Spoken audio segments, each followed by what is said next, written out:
the leader, Michael Andretti. Michael told me, Haviland Kmart machine, looking for a white flag now. he told me yesterday, no way we're going to run out of fuel this year. I hope he's right. The white flag, 1 lap to go. Was at this point last year that he was devastated. But no, now he continues on at speed. Halfway down the back straightaway, Paul. We know he can coast the rest of the way, so Michael should make it. Michael Andretti, as the crew looks ahead, anticipating a win. If he comes all the way around to the checkered flag, the 15th win of young Michael Andretti's career. And now it's already in the record book. Michael Andretti for Nick Finarro's twin checkered flags. And Michael Andretti has won here in Milwaukee. Michael Andretti, who was so powerful at Indianapolis, but not powerful enough to take on Rick Mears. Rick Mears having his problems in the early going as John Andretti comes across the line in 2nd place. Mario Andretti will come across in 3rd. Bobby Rahal 4th, and Danny Sullivan in 5th. And in victory lane, family Andretti celebrates. This has got to be vindication from 1 year ago. Oh, it helps, I'll tell you. You know, we weren't going to run out of gas this time, and to finish 1, 2, 3 Andretti's is just unbelievable. It's so exciting. You know, the Kmart Haviland crew did a great job and had a little luck with Rick having his problems, and that was it. We congratulate the Andretti's. Michael in victory lane. Paul? Michael, then John, then Mario. The top 3 positions all belong to Andretti. So there's only one car in the lead lap, and that's the one you're seeing on your screen. It's Paul Tracy. Once again, we've seen this happen at Phoenix. He went to a 2-lap lead. Of course, then crashed. There we see little Al Alonso Jr. coming up alongside Scott Brayton. This is for a position. Brayton is closing the door on him. Al looks on the inside. There's Iro Matsushita, which complicates matters some. Oh, Adrian Fernandez spills. And also, our leader gets hooked up in the aftermath. I think it was definitely a Penske Chevrolet getting hooked up. Oh no, Adrian had such a great week. There it is. There's Arie Luyendyk. Arie Luyendyk, Robbie Buell, and also it's a Marlboro, no question. I think that's Paul Tracy. Oh my. Arie Luyendyk, that's all in reaction to the Adrian Fernandez crash. Luyendyk's probably pretty happy. He's having a long day anyway, and he just gives an excuse. That is Paul Tracy, our leader. Oh, he is going to be so disappointed, having just lapped the 2nd place car. Robbie Gould making a mistake on his pit stop. That's cost him a bit of time. He probably came in too hot and too hard. 7 seconds, but we've had a massive reshuffling. It's out of turn 2. All this happening out of turn 2. Oh, some drama. Let's see Here's what happens. Look, Adrian Fernandez gets it wrong. The back end gets out from underneath him, slides up against the wall. Mike Groff is able to get through cleanly, and then just on the bottom of your screen, you're going to see the Marlboro Penske get hooked up with Arie Luyendyk. Here's the view from Arie's car. That is Mike Groff, not this car, but the car in front of that is Mike Groff, who will get through cleanly. There's Fernandez, just gets tagged in the back by Paul Tracy. There you see him lock him up, nothing they'll do on the grass, so he lets it go to try and get some steering back. So maybe once again, Paul Tracy was trying to pass on the inside, as has proved to be so costly to him in Phoenix and apparently now here in Wisconsin. The green flag waves. We're back into racing. Clear track for Raul Boesel, which you'll love. Only 37 laps to go in this 200-lap race. Each lap a mile, 1,600 meters. And approximately 25 seconds. They're running some very quick times for racing conditions. On board with Nigel Mansell, who we understand is stuck in 5th gear, which could be the reason he's not making that pit stop, because if he's stuck in 5th, he's going to have an awful time getting back out of pit lane. And you remember, now you know he's low in fuel, you remember the end of Australia. Did he finish? And then maybe about 100 meters after that, his car was bone dry, no fuel, no methanol whatsoever. He had to be dragged back to pit lane. As far as being on the track, being stuck in 5th gear is not a problem. They don't change gear, they just back off a little bit in turn 1, and you'll hear him back off as they go into turn 3, just a little bit. And 5th and 6th gears are right racing there, the backs same. off, and now back on the power again in turn 4. through the exit and flat all the way down this 402-meter straightaway. But never too close to that wall, that outside wall. He has a lot of respect after Phoenix. See him go under that yellow line. And here you can hear him back off as we go in. But not for long. 3 seconds behind Bozell is Nigel Mansell. And Fittipaldi's gaining on him. Fittipaldi's only about 2 seconds behind Nigel. There's Bozell, our front runner. Can't seem to shake those two veterans, those two Formula One champs. And in the case of Bozell, 2-time Indianapolis 500 winner. This would be a fantastic boost to the Raul Bozell, Dick Simon racing team. And Bozell is about a turn away from catching lapped traffic. This is going to make this race very, very interesting. In about 5 or 6 laps, all these 3 cars on the lead will be very, very close to each other, fighting it out with the rest of the lap cars. This is going to be Mansell's opportunity. 2/3 of a second behind Bozell, making a move on the outside. Racing in general in the Indy Championship has become much more aggressive since Nigel Mansell made the move over here. We're seeing a lot more blocking than we ever used to see, and a lot more moving chicane action. And he makes a move. He makes a move on the inside and takes first place at 181 laps. And now he's trying to pass Al Unser Jr. That was a great move. Totally took Raul Bozell by surprise. Only 6 laps to go, and Robbie Gordon is off. Robbie Gordon. With 6 laps to go, yellow flag. I don't think we'll go green again. This will save Raul Bozell from making the pit stop. We may. They'll have to tow the car in, which will take about 2 laps. Watch Robbie Gordon toss the helmet, or at least something, or kick the car. Kick the tire. I wouldn't want to be near Robbie right now. There you go, there you go. Robbie. Now that's Robbie Gordon. Now we can make the positive ID. He jumps over the wall. Very young, very much. I think he, what he's hinting at there is that he made a mistake, and certainly did. If he hadn't, he would have kicked it even harder. So Mansell now has an opportunity, but what is he going to do in that stuck 5th gear? If that is true, that's an unconfirmed report that he is stuck in 5th. We've seen, and here we see Newman and Haas conferring, so maybe there is a problem there. And we've seen Nigel Mansell on a restart at Indy last week and was suckered basically by Emerson Fittipaldi. There you see Dick Simon, that is the team owner of the Raul Bozell team. It's going to take at least 2 laps to get this car in, so we may have 2 or 3 green laps to finish this race. Nigel Mansell heads the field. We have completed 196 laps. Running down our top 10, it is Nigel Mansell, followed by Raul Bozell, Emerson Fittipaldi in 3rd, Bobby Rahal is 4th, Al Unser Jr. is 5th, Scott Brayton 6th, Roberto Guerrero is 7th, Robbie Gordon now drops down to 8th, Jimmy Vasser is 9th, and Teo Fabi rounds out the top 10. And there's a green. Bozell, and here we go, Bozell making a move on the outside. Chasing Mansell, he can't shake him off. Now Mansell puts a little bit of distance between them. Raul Bozell doing well on that restart. I'm not sure if he's going to get penalized for that or not, though. Nigel Mansell obviously not stuck in 5th gear. The crowd of 60,000 on its feet. This is the end of the race. And possibly the first oval win for Nigel Mansell.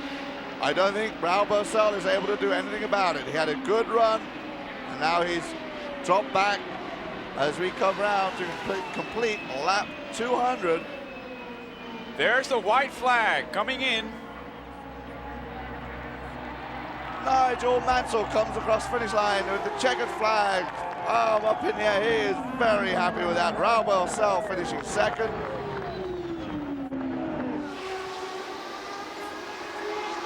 He is running a second ahead of his teammate Emerson Fittipaldi. and a full lap ahead of everybody else in the field. And matter of fact, 2 laps ahead of most of the others in the field. Emma's been able to stay within about 1 to 3 seconds of Little Al all the time, Paul. And I think what this is doing is working itself up to be one heck of a good charge for the latter part of the race. I think probably what happened is Emma's really trying to save his tires, and you can bet the Little Al knows it for the run right to the finish. Of course, Bobby, the consequence of Little Al staying ahead of Emerson in terms of the championship is that he will extend his 20-point lead even further and become even more of a favorite to win the championship. It was just like this a week ago at Indianapolis. These are the 2 men that are really making the season. They stand 1-2 in the championship, and they're 1-2 in this race right now. Same contestants, different engines. Back to the Elmore D engine for these 2 cars. You can watch Little Al when he started the race. He ran a groove that would be more or less what he thought was in front of him to disturb the air, so it'd make it a little bit harder on him. Then after he gets a little bit of distance like this, he goes back to what feels good to him, or his normal groove. And they indicate that the yellow flag comes out. There it is, and that is for rain.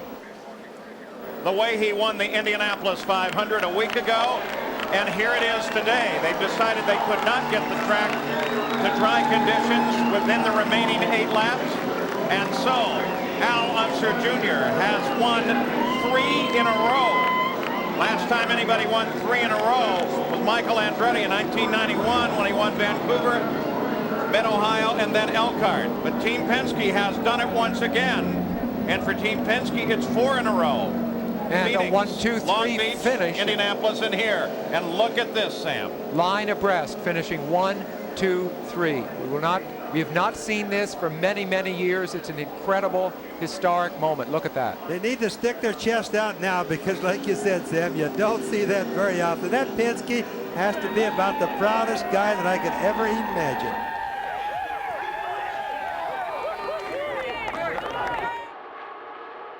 We are green with 10 to go. Michel Jourdain again getting a good jump. Serbia should have been right up underneath him.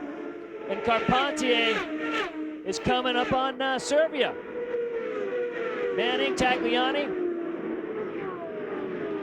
The fans have sat through an evening with a 43-degree ambient temperature, a wind chill down to 39 degrees, and they deserve a great finish. That's exactly what they're getting. On board with Alex Tagliani in 5th. Michel Jourdain wants this win bad. He's been so close for so long. He's driving his heart out right now. Because of that last yellow, they're not going to get the long run that Jim McGee was hoping for. 8 to go. Carpentier looks like he has a good car, putting the heat on Serbia. Manning, Tagliani. Actually, the quickest car out there that last time by was during Manning at a 21.9 compared to most everybody else at a 22.1. 7 laps to go. Manning again quickest.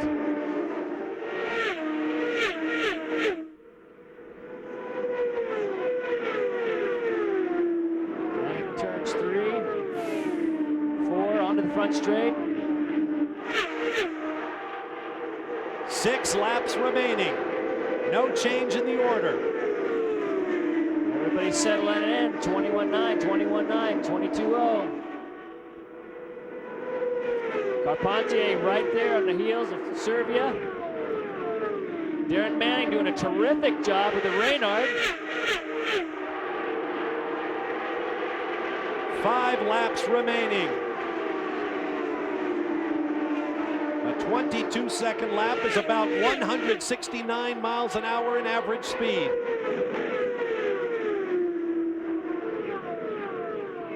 It's 5 cars. This is for the lead. Jourdain, Serbia, Carpentier, Manning, Tagliani. Carpentier is coming for 2nd place. 4 laps to go. Jourdain with a bit of a gap now. He's got about a 10-car length lead on Serbia. As a driver, this is when you take chances. This is when you got to make it happen.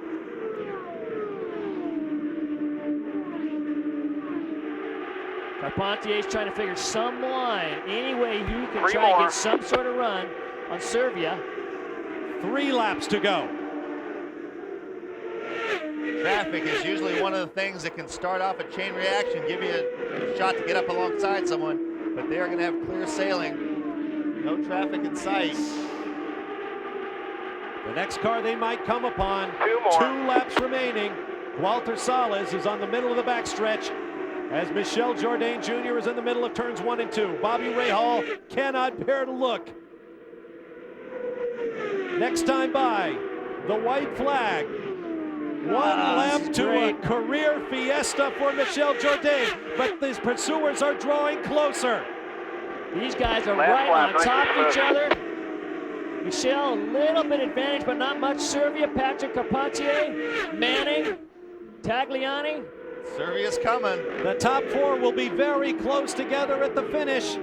Servia's coming. Servia's coming. Carpentier's coming. Manning. I don't think they'll do it. They will not. Michel Jourdain Jr. has his victory. Way to go, Michel. Watch your outside. Awesome job.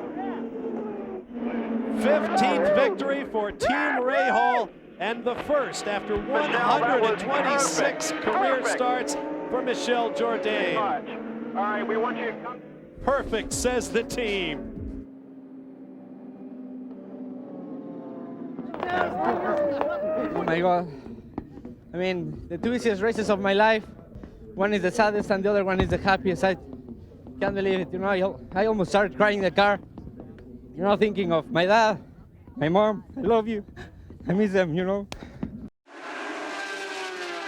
Well, Dario Franchitti won here last year. He's got his teammate Tony Kanaan behind him, and this is a double-edged sword right now. You do have your teammate, but you know how competitive Tony Kanaan is. He's not going to check up for you. You know, he wanted the Indy 500 so bad. You saw it go to his teammate. Obviously, he's got many years in front of him, but not really had the year that he had last season. Told me after Indy that he was just very disappointed. Went back, didn't train for about a week, just took a rest and sort of had to get his head out of it and get refocused for the next race after Indy, which is Texas. But not had very much luck so far this season. All the luck seems to be going to his teammate, Danny Weldon, so far this season. And there you see Weldon. He has been in the top 3 all day long. A long run up front, as you saw in our Toyota lap leaders. Weldon now has slid back to 3rd place because his 2 teammates, Dario Franchitti, your leader, and Tony Kanaan in 2nd, did not pit. We've got an incident. Team Penske touches, and it is Helio Castroneves who suffers the wrath of the wall here. Remember, no safer barrier. Remember what Helio said earlier in the show. You don't want to be having any problems with your teammate, because otherwise you'll have Roger unhappy with you. I don't know if I'd want to be in the trailer tonight when this race is over.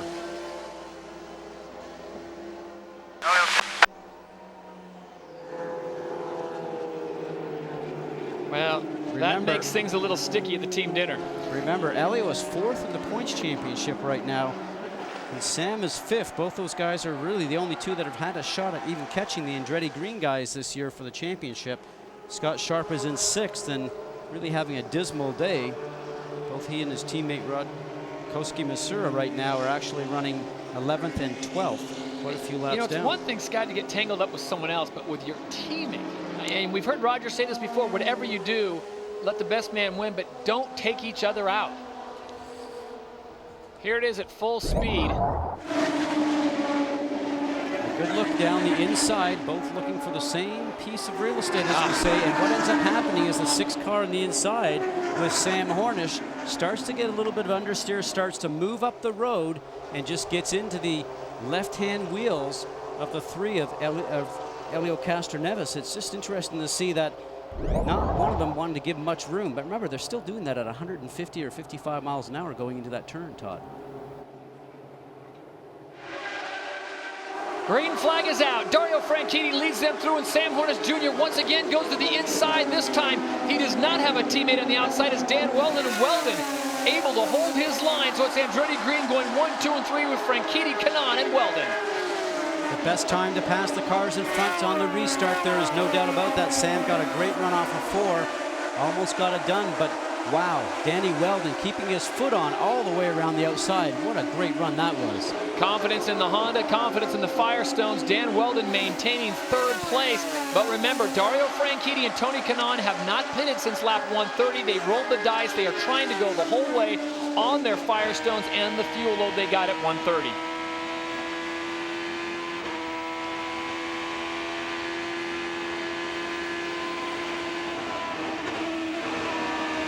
Riding on board with Dario Franchitti, your leader. You know, I talked to him earlier in the week, Scotty, and he said he didn't think he had the car that he had last year, and that was the car that won it. As Sam Hornish gets the pass this time on the 26 of Dan Weldon.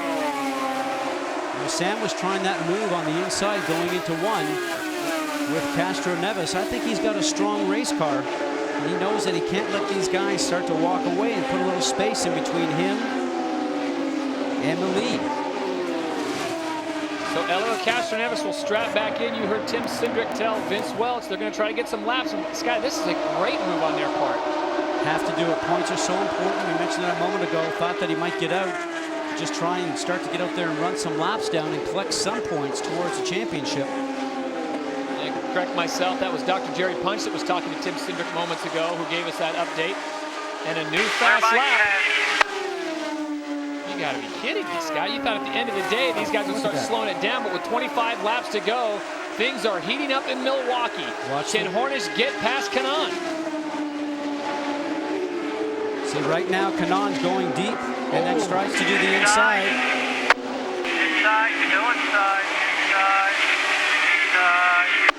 Look at this. Go inside, inside. Kanaan's been running low, but he now all of a sudden starts to drive in a little deeper, run a little higher. The momentum off the top of the turn for Hornish. Two of the best in open wheel racing going head to head. This time Sam Hornish has the drive, has the line, gets around Kanaan, so it'll be a shootout with 23 laps to go. Dario Franchitti out in front. Sam Hornish, who really has dominated this race until Dan Weldon took over. And so now it looks like Sam Hornish has put the incident with Elio Castroneves, his teammate, behind him, and he's going to go out and pick up the victory.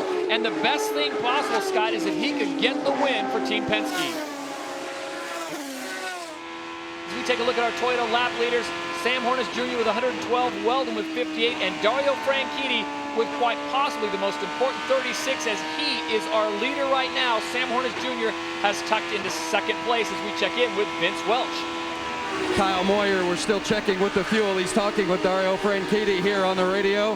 Sam Hornish making a charge right now, so we're going to let Kyle communicate real quickly with Sam and then get a quick word with him. Hornish all over the back of Franchitti. We'll go back upstairs and we'll get it in a moment. Kyle Moyer has the face of determination. You know, Scotty, this is where you start to second-guess your gamble. They didn't bring him in on that lap 170. He said, let's just run it a little bit lean. They got the yellows. His wife even said he's good at conserving fuel. But right now, I've got to think that Sam Hornish is running full out. Well, conserving fuel means that the engine's running lean and not producing as much horsepower. And so right now, if Sam, when he came in, obviously has the fuel to go ahead and do that. But the car is definitely handling through the turns better than 27 of Dario Franchitti. He has to have patience. He has to make sure he makes the move and not put himself at risk. He's definitely fast around the high side. We talked about that. Now watch Franchitti try to move him high coming off the turn. Almost touching. Sam will not let off though. Sam is very determined. He'll go around the high side. He'll keep his foot on the gas, carry the momentum off of two, and there he goes. Dario Franchitti puts his hands up as to surrender momentarily, but right there, 160-mile tire tap, and it's Sam Hornish Jr. Scott who gets the job done now with just 14 laps to go. Does Dario have anything quite literally in the tank for him? Well, right now it looks like he's picking up the pace a little bit because Sam's not driving away from him. Remember, Dario led the last 70 laps here last year and went on to win, and Sam was actually chasing him and Buddy Rice. Sam finished third, and he probably remembers that, but now Sam's starting to pull just a little bit out. You can hear Dario off the gas just a little bit. Certainly that's not Sam's situation. Sam's got the speed through the turns.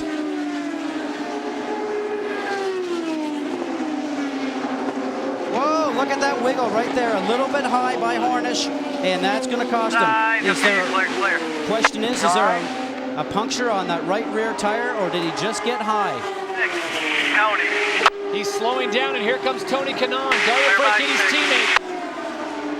But it's Dario Franchitti out in front. Sam Hornish Jr. trying to regroup. Here comes the charge of the Andretti Green Team. Tony Kanaan, Dan Weldon running third and fourth, and Ashley Judd says, that's my man. Michael's son Marco just standing right beside her. Vince, what do they know about the fuel? Well, Dario Franchitti is in front now, but they're not sure that he can make it to the end with the amount of fuel because he used extra fuel trying to hold off Sam Hornish when Hornish was making the charge. And then once Hornish went by, they told Dario to turn up the fuel to try to catch him. Now that he's in front, they're not sure they've got enough to get to the end. It's going to be very, very close. 10 laps to go. Dario Franchitti is leading, but he is short on fuel. Sam Hornish Jr. sits in second. He was the leader momentarily. Looked like he was getting it. And Scott, look at this. This was an amazing save, but it did cost him a position. Look at just a little bit high. Never gets down to that lower section there in the black. He's actually up in the gray, gets in the marbles and the dirt. What a great save, though, Todd, at 155 miles an hour. Remember, we saw AJ Foyt the fourth do that in practice, and it bit him. But I have to say, watch Sam Hornish right now. No problem with the race car. Going to try and get a little bit of draft. Watch the 27 car squeeze him down towards the inside. Sam goes back and carries momentum. He is unstoppable today, Todd. He had set him up on the outside, and Dario is trying to drive wide. Now, does Dario go back and go lean, or does he let it all hang out and see if he can get something again? Well, he knows that he does not have the car to be able to chase him down. Chasing and catching is one thing, passing is another. So right now, you might think about points. Obviously, he just won the last race last week, and now the situation is, do you think about just collecting some points? It has come down to this, a battle of attrition and fuel. Sam Hornish Jr., number 6, driving from Marlboro. Team Penske is your leader. There's Thomas Scheckter getting awfully close, and you see that? Tony Kanaan, move aside is what Thomas Scheckter is saying. I've got places to go and people to see. With 6 laps to go, Scheckter will try it again. Amazing. Wow. Kanaan wanted to actually make it wide for him, knew the better of it.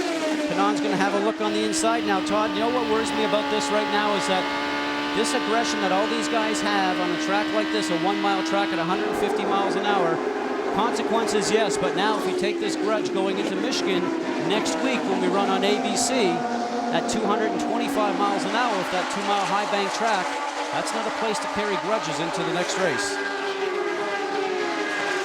6 laps to go. Sam Hornish continues to lead. Dario Franchitti short on fuel but long on talent is trying to reel him in. Franchitti, the defending champion here at the Milwaukee Mile. He won our last race in Nashville, but right now, Scott, what he wouldn't give for a splash of fuel.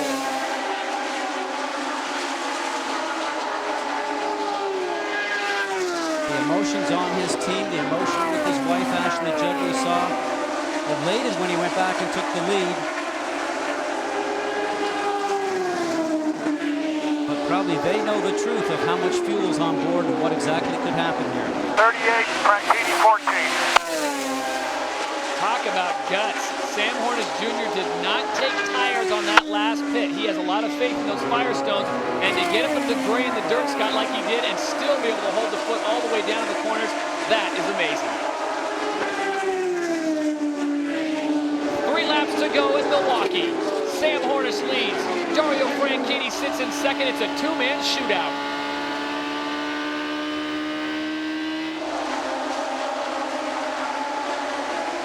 If he continues along with this win, well over $100,000 to win here, but most importantly, collecting some valuable points as he's 5th in the championship.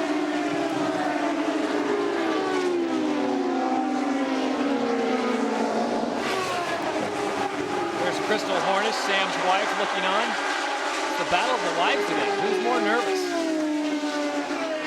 Sam's only been married for less than a year. And as they come out of turn number 4, the white flag is out. 1 lap to go. If Dario Franchitti has any Nashville magic, now is the time to unleash it. Unfortunately for Sam, he's got lap traffic in front of him. Looks like Ed Carpenter just in front of him. Now what Ed needs to do is to move over because he's not running for position right now and not affect the outcome. Coming around turn number 4. Gearbox is almost completely shot, but we made it to the end, boys. Good job in the pits all day. The pride of Defiance, Ohio. Sam Hornish Jr. has picked up the victory. His 2nd win of the season. His first coming in Phoenix. 14th his career, and that moves him into a tie for second in points. Roger Penske's 6th win in Milwaukee, the first since 1994. And Crystal Hornish wins the Battle of the Wives this week, but I'm sure that Ashley Judd is certainly proud of Dario Franchitti. What a tremendous performance, conserving fuel all the way from lap number 130. But in the end, it was Penske perfect. Sam Hornish, who had the pole, comes out and gets the victory. All right, so now we've got ourselves another sprint to the finish, I think. Well, this restart here will be most important for Castroneves because he's going to have to try and get a good start here to have a jump on Dan Weldon. Now you saw those two cars, they get the wave by, so they will be able to go around and pull up for the back end of the lead lap. Yeah, 10-4. As they always pick up the race leader. So there you see the group. You have Weldon and Castroneves is directly behind him. There is no traffic in between. So this will be a great time for Helio Castroneves to try to time everything right on the green flag for this restart to have a shot at Dan, because it looks like Dan might be a little quicker. And well, remember, Helio has not been as good early in the run as later, but watch his teammate Sam Hornish on 4th place. Watch him on this restart. Brienne? Well, guys, there was an issue with Dan Weldon at the restart at the beginning of the race, and they just told him, be careful on this restart. We've already used up our free pass. Another thing you want to note on him, usually you'll see the cars weaving side to side right before a restart, getting the tires warm. They told him, Dan, just go straight. You're using up fuel if you go side to side. Green flag is out. We're underway. Watch for Hornish diving underneath on the inside. So does Castroneves. So both Penske cars pick up a position. And Hornish may have been, or I should say Weldon may have been a little too cautious on the restart. Well, he was still actually playing those little games you do, weaving the car to make the guy behind think that you're not ready to go yet, but he was weaving and gassing at the same time. Castroneves timed it right, though. He wasn't falling to any of those tricks. And Vitor Meira is dropping quickly. He's back to 6th already. On board with Sam Hornish. He's in 3rd. That's Dan Weldon right in front of him. Watch this, going towards the inside. He's got the line. Can he hold it? Remember, Sam early in the run loves it down low. Car seems to be working for him now. It certainly wasn't before. Tony Kanaan is starting to have a look now on the inside of Dan Weldon. So Weldon is falling backwards like a brick. He's gone from the race lead, and now he's under attack by his own teammate. That's Franchitti right in front of Scott Dixon. Dixon had to grab a gear, but both of them have their sights set on Dan Weldon. Sometimes you end up getting those marbles on the tires, on the laps underneath yellow. Maybe that was a situation, not too sure, but let's have to see if we can get a report from that down below, because right now Dan Weldon seemed to have the car in that earlier segment like he was starting to pull away from Castroneves. Well, Brienne, he's dropped to 4th. What's the team saying? Well, guys, I'm still getting information from the team, but remember, he did not take tires in that last pit stop. So there's a lot more marbles on his tires than everybody else on the field. Well, same story with Vitor Meira. He stayed on the older tires. Maybe that is the reason both of them have sort of fallen back. You know, when you have 25 to 30 laps left to go, and all the drivers are saying the tires are great for 20 to 40 laps, and when you've had a run of tires, I just can't imagine not putting some brand new tires on to get ready for the sprint to the end, as we watch Vitor now, who's fallen all the way back to 7th spot. Here's the battle for 2nd with Sam Hornish Jr. with a wiggle coming out of turn 4 and Tony Kanaan in hot pursuit. But this is a racetrack that you have just really expended yourself physically and mentally here, because you cannot make any mistakes whatsoever. We've seen this happen all day, though. Sam is better on the short run. As the run gets longer, he gets more vulnerable, and here we're seeing it as Tony Kanaan is closing. And traffic's playing a part here also, as you see again, the back end of the 6th car with Sam Hornish Jr. just a little bit loose. It'll be tough for him to fend him off right now, but you know Sam will try. There's the traffic. We said always plays a part here. Some of those things to watch for, and it certainly helped Tony Kanaan. That was Koski Matsura, the lap vehicle, and so now put Kanaan into 2nd, bumped Sam Hornish back to 3rd, and that also allowed Helio Castroneves to open up a bigger lead, 2.2 seconds. All right, as you can tell, we've come back abruptly from side by side as our race leader Elio Castroneves is into the wall right at the start-finish line. And bringing out our 5th caution, Elio on the radio. Seems to be okay. The steering wheel is coming off. Take another look. Coming off at turn 4, headed towards the start and finish line. And look at the back end just starting to move just a little bit. And then the rear wing just folds down, guys, and he becomes a passenger. Not very often you see that on a car whatsoever, especially on a car prepared by Penske. Cars just started to move as he started to come out the last phase of the turn. And then, as you see all the people on the inside of the track, they're just starting to duck down. All the debris flying. That back end starts to just go away from him. The back end then starts to spin just because that rear wing laid down, and then the car heads towards the inside wall.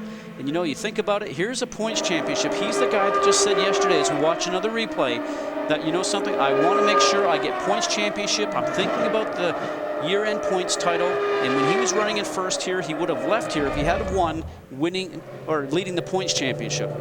There's Roger Penske looking on, and remember our pre-race interview with Elio? He said, if I go out of this race, I want it to be my fault. That was certainly not his fault. We've got 10 laps to go this time by. Here comes Kanaan leading him to green. Look at Franchitti looking inside. That's Weldon he's going around. Remember, Weldon is on the older tires. Put Franchitti up to 3rd, Weldon back to 4th. And Sam didn't get the timing right again this time. Kanaan is just so strong on those restarts. No one else is threatening for position right now. It is Kanaan in front of Hornish by about a half a second. Another second back is Dario Franchitti. And you talk about Franchitti, Marty. That move himself, putting himself into 3rd, actually, if they finishes the race this way, that will put him back into 1st place in the points championship ahead of Dan Weldon, because previous to that, Weldon running in 3rd would have had the points lead going into Texas if they had to finish that way. So every position is so important here right now in these final few laps. Scott Dixon, they're on board with him. He's closing as we have 8 laps to go here at Milwaukee.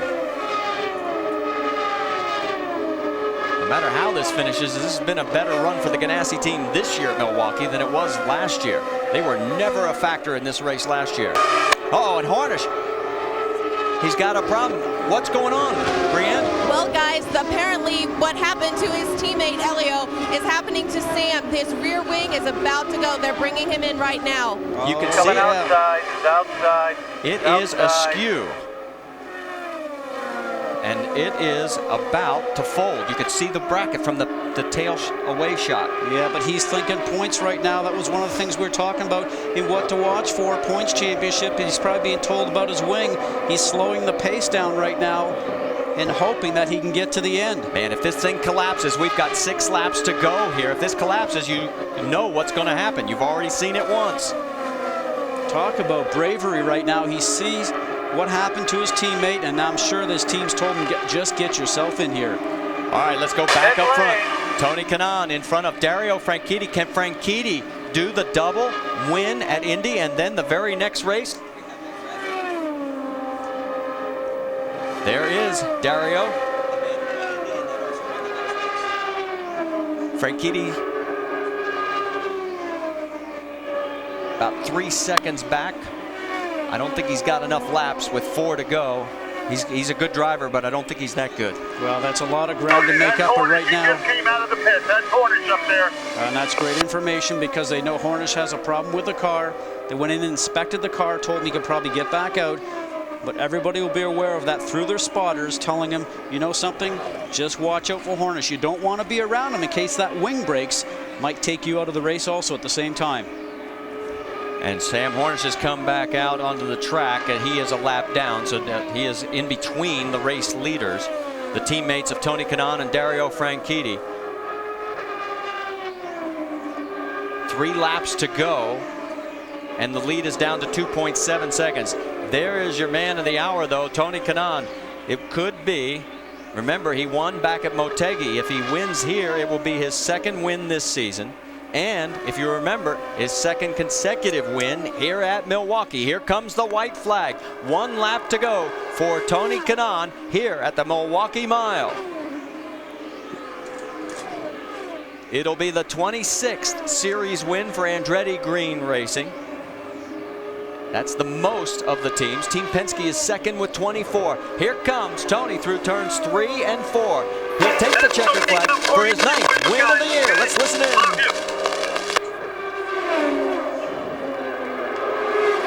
Nice job, DK.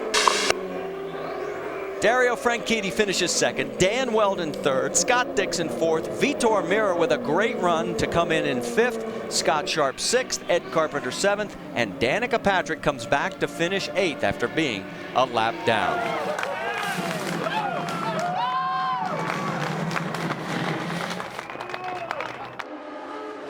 Let's check back in with our race leader, Scott Dixon, as he is now the 4th race this year in which he has led more than 100 laps. He's led over 48% of all laps this year.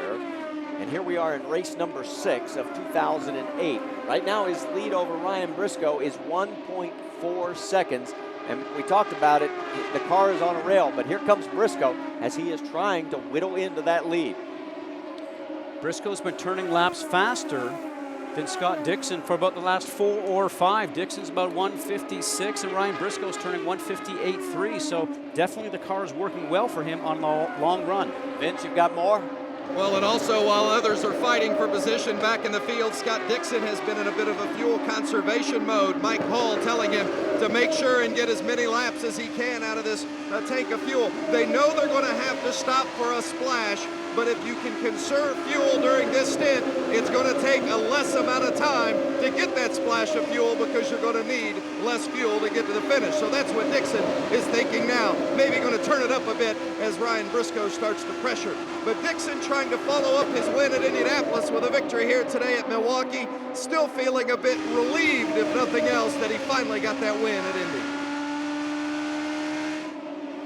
And take a look at the battle for the race lead down the front straightaway. Briscoe underneath, and he does go ahead of Scott Dixon. So with 49 laps to go, we have a new race leader, and it's Ryan Briscoe. Wilson, next car, clear by 4. Use your head to traffic. Tell you what, in a matter of 10 laps, he went from a 2.2 second deficit, Jack Arute, to taking the race lead. Although they made no adjustments, Ryan Briscoe knew when he sat in this car that it would be good in traffic. You saw how good it was in traffic, as you alluded to, Marty. And how about this from Roger Penske, the captain? As he took over the lead, he said, "You've got a really good car there, Ryan. Make sure you take care of it." Back to the race action as it is Briscoe now with about a half a second lead over Scott Dixon. But again, he's still got lap traffic in front of him. Take a look at all the cars that could come into play. Jack, what's the latest from Briscoe's camp? Roger Penske sees that traffic as well. He just told his driver, lots of traffic. You've got to maintain your focus and your smoothness. Let's see. Here comes Dixon. He's going to take a look inside, says, nope, can't do it. Vince, what's the latest from Dixon's camp?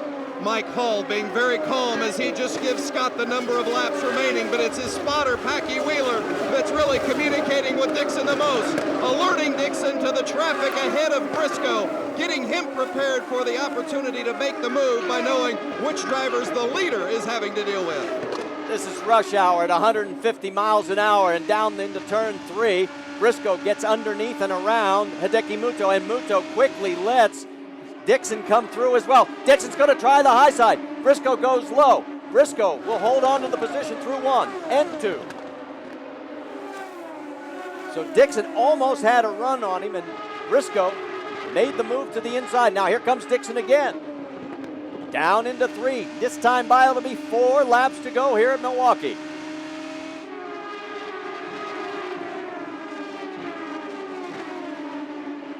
The lead, 0.3 of a second that time at the stripe. Oh, a little wiggle from Briscoe. He's driving the wheels off that thing a little higher in turns 1 and 2 than I'd like to see because the marbles are up there, but he's just trying to keep the speed up going through the turn. That is Vitor Meira, 2 cars up. Lap traffic for the race leaders. 3 laps to go here at Milwaukee. Fuel's not an issue. Oh no, and a crash as Marco Andretti and Carpenter come together. Oh, and a car gets up in the air, it's Mira. More cars involved further back.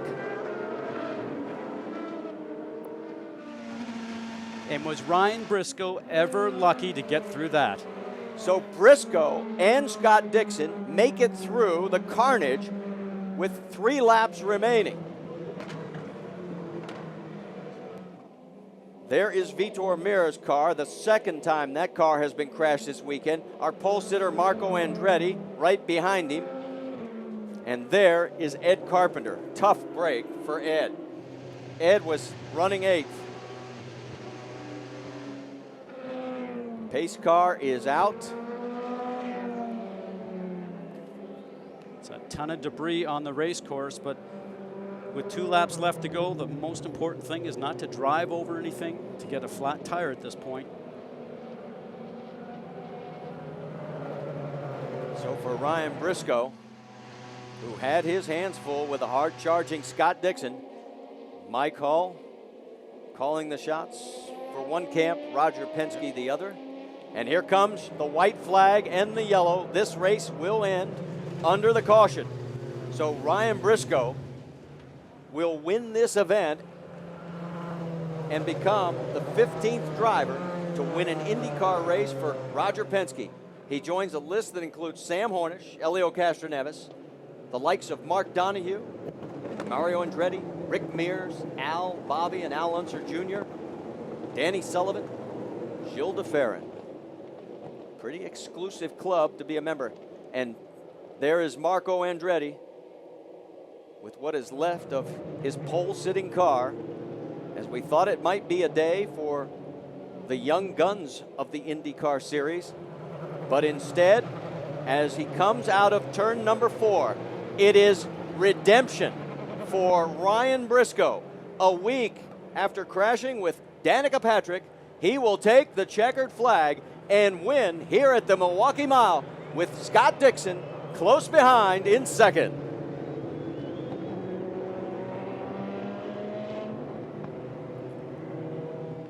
Celebration for Roger Penske and his crew. Let's go back and see what happened in this crash with about 3 laps remaining.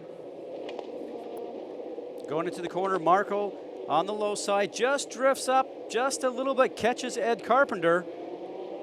When it gets late in the race, you're going for position, and poor Vitor Mira always seems to be in the wrong place at the wrong time.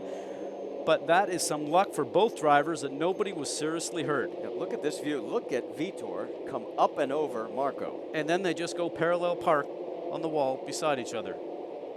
Never seen anything like it.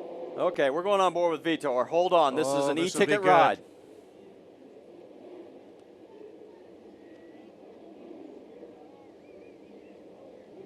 Ouch. That's like jumping a dirt bike. Oh my goodness.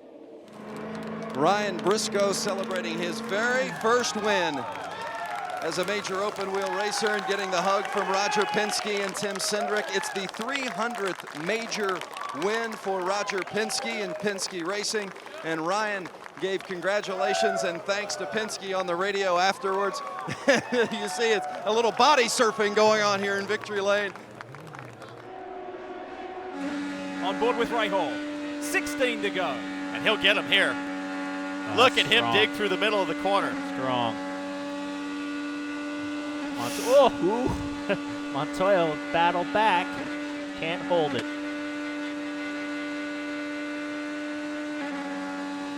It took Graham Rahal 125 races to get his second victory.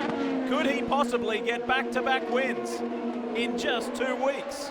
There's been nobody this season that comes on stronger at the end of a race than Graham Rahal. Road courses, street courses, Fontana. Now this weekend, he's got it the bit between his teeth, and there's another win on the table.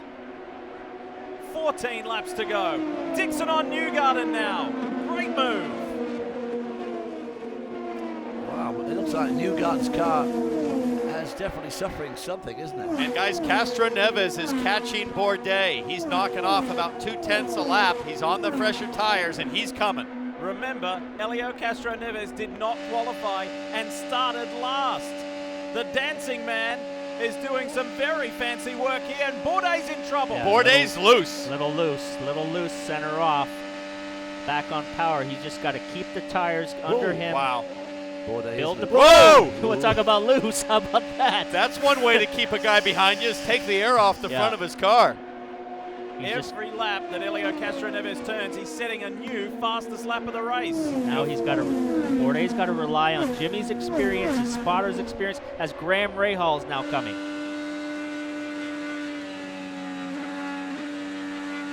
Boy, he is coming. Checking the throttle in the middle of the corner. He wasn't able to hold it wide open, but he's down on that slipperier more part of the track, but it is cooled off. The sun has gone down.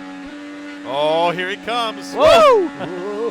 Runs a little high. Chases the thing up to the wall. This is good news for Bourdais. The harder these guys push, the more they're wearing their tires, and they've gapped the rest of the field.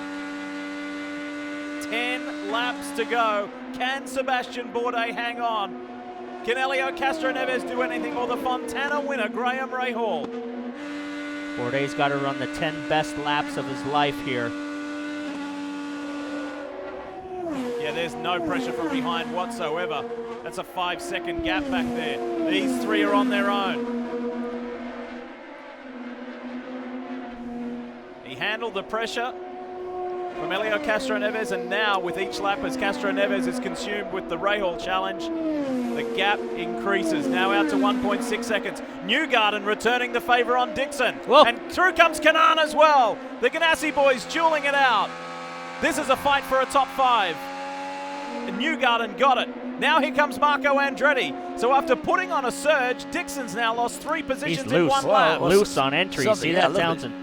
The thing snapped out on entry on him. Boy, it sure did. 5 laps to go here at the Milwaukee Mile. Make that 4. And Sebastian Bourdais now has a 1.7 second lead. It's looking more and more in favor of the Frenchman, who has led 114 laps today. And now Castroneves, of course, has gone from charging Bourdais to now defending Rahal, and that allows Bourdais to just inch out even further. He's come from last on the grid. What a day for Castroneves. I would never have given him a chance of doing as well as that. That's extraordinary. Montoya still hanging on to 4th. A great points day. If he can continue to hold off Newgarden, who's on the charge, this would be a great race for Montoya points-wise. KVSH, Team Penske, and Rahal, Letterman, Lanigan Racing. For Kevin Kalkoven, James Sully Sullivan, and Jimmy Vasser, the men behind this team here, have already seen victory lane and the top of the podium once this year at Detroit. The double-header, Sebastian Bourdais won one of those, and he is getting so close to his 2nd of the season. One more lap, one more mile, and Bourdais will have it. If he can hang on here, this will just be an outright driving lesson for the rest of the field. He could coast from here. This has been nothing short of impressive. We said at the beginning of the day, he has 33 career wins in IndyCar. Can he make it 34? The answer is yes. Sebastian Bourdais wins at the Milwaukee Mile. How about that? Dominating performance, 118 laps led. And pretty cool, you know, in the modern era, it's only been Ganassi and Penske and Andretti to win here. And for a team like KVSH to show what they're capable of, just an incredible performance. Be careful with that motor. You got to use that for a little while. How about the back end of the car? Yeah. And at the age of 36, it's a very youthful celebration.